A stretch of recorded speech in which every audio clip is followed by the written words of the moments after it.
What if I told you that Lewis Hamilton's simplest phrase could be the key to unlocking all Ferrari's hidden potential?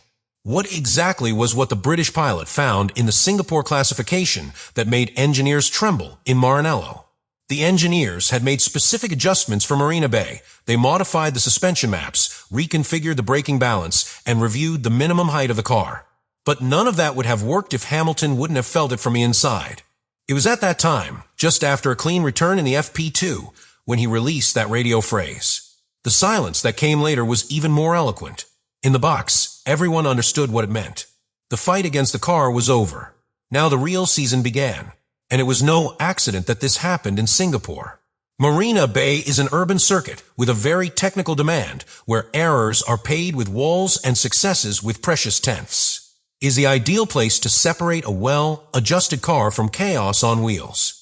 That Hamilton found that connection right there. In a layout where everything is amplified, it was the best possible news for Ferrari. The interesting thing is that at that moment, the team did not need to see the times back to know that something had changed. The connection was back. The instinct tuned. The pilot present. What followed in the classification would be a direct consequence of that almost intimate moment between Hamilton and the SF-25. For the first time throughout the season, the figures said the same thing the pilot felt. In the most critical areas of the layout, the slow entry curves, where the SF-25 more suffered the behavior of the car, had stabilized. The braking showed a much more progressive weight transfer. There were no longer side load peaks to destroy the front tires. The car stopped punishing the front train and began to cooperate. One of the keys to this change was a phenomenon that fans rarely see, but that engineers know well. The interaction between the flat background and the titanium plate, a small sheet in the base of the car that acts as a point of contact between the chassis and the floor. This plaque, in addition to being physical protection, plays a critical role to activate the soil effect. It's excessive where is a sign that the car is too low and therefore at risk of sanction. Up to that point, Ferrari was forced to raise the height of the SF-25 to avoid that wear, sacrificing aerodynamic load and speed. But in Singapore, telemetry indicated that wear had been significantly reduced.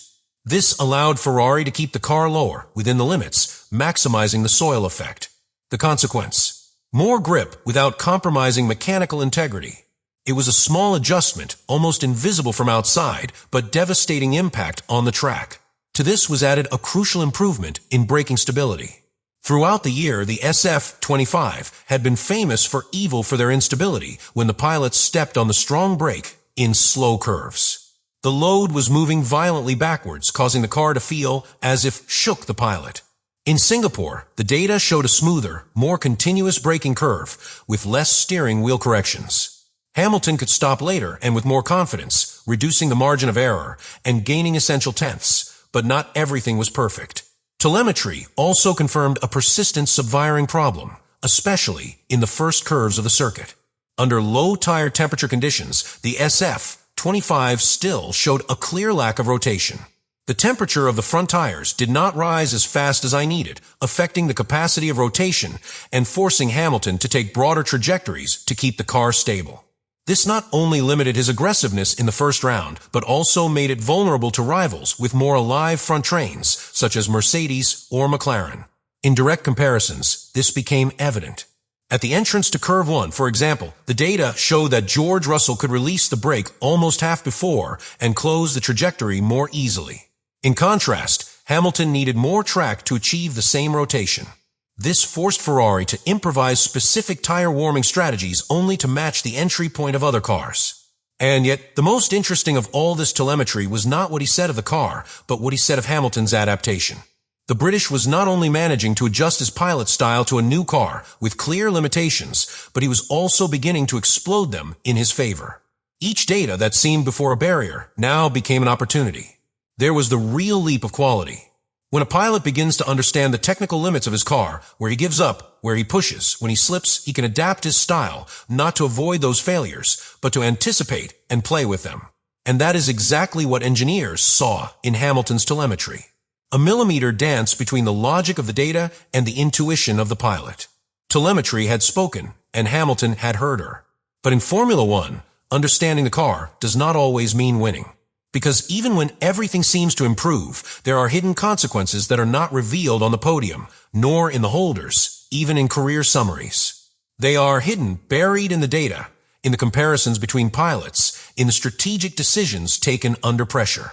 And in the case of Ferrari, these invisible consequences explain why, despite all technical progress, the final result in Singapore was not a total celebration.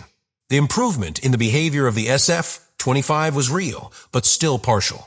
Telemetry made it clear that there was a very defined technical roof. The car was still weak in most closed sectors of the circuit, particularly in rotation phase, in low-speed curves. And although Hamilton had compensated with fine piloting and an exceptional reading of the asphalt, that was not enough to counteract the natural advantage of other more balanced monoplays aerodynamically. For example, in comparison with George Russell, the data showed something disturbing. While Hamilton achieved a more controlled entrance in curve thanks to his new understanding of the SF-25, Russell simply did not need to make so much effort. His Mercedes had a more reactive front train, a more stable platform, and allowed him to draw much more closed lines with faster minimal speed. The difference was not dramatic, but sustained, and in Formula One, a few tenths repeated in 23 curves per lap translate into a definitive difference. Beyond technical behavior, Hamilton's frustration was also strategic. In the radios after the classification, the tension was noticeable. Although the pilot felt that the car had taken a step forward, he also realized that the team had not yet found the operating rate necessary to turn these improvements into concrete results. Ferrari, in simple words, was not up to his own technical advance. The problem was not a specific mistake, but a sum of micro-decisions, the selection of the moment to go on track, the temperature window of the tires not perfectly synchronized, the lack of immediate response to the changing conditions of the circuit. Small details that in other top teams such as Red Bull or McLaren are perfectly integrated in their routines, but that in Ferrari still generate doubts. The other great collateral effect was emotional. For Hamilton, this weekend represented a brutal shock between two opposite realities. On the one hand, the euphoria of feeling that the car finally replied.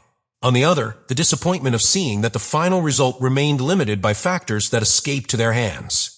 And for a pilot who has built his legacy about Mercedes' operational excellence, finding himself in an environment where everything depends on too many variables, it is an important psychological blow. That is the true climax of this story. It's not just about whether Hamilton was faster or more slow. It is how, even when harmony between man and machine is reached, the complete ecosystem must be aligned so that this harmony translates into glory. And in Singapore, Ferrari was not ready yet. The question that is now imposed is as simple as brutal. Is this the beginning of a removal technique? Or simply a mirage, a flash in a circuit that by characteristics fit the hidden strengths of the Ferrari? The answer is not found in the headlines, but in Maranello's laboratories. Because what happens in the next races will not depend solely on Hamilton's talent. It will depend on whether Ferrari is able to repeat, standardize, and climb what happened in Marina Bay. The reduced wear of the titanium plate, the best thermal management, the most progressive braking, are signs that the team has begun to decipher the SF-25 matrix. But there is still a more complex equation, adapted to all kinds of tracks, temperatures, and degradations. And on that path, each race will be a test. If the behavior we saw in Singapore was a genuine advance, we will know when Ferrari does not have to depend on ideal circumstances to perform. But beyond track performance, there is an even more promising signal. Hamilton no longer feels like a guest in Ferrari. For the first time since he signed his contract, his body language, his radio messages, his driving, everything shows that he has begun to mold the project in his image. He is taking control not only from the car, but from the equipment's address. And that historically is the first step for something big to happen in Maranello. The championships do not win in a single race, even in a single perfect prize. They are built based on moments like this. Moments in which something changes internally, in silence, beyond the reach of the general public. The F1 is not only a fight for tenths of a second. It is also a fight for control, for interpretation, to know when a small detail indicates a much greater change. And maybe, just maybe, that phrase of Hamilton, "the car is starting to talk to me," was not an anecdote. It was the first phrase of a new language. One that, if Ferrari manages to translate completely, can change forever the outcome of the 2025 championship.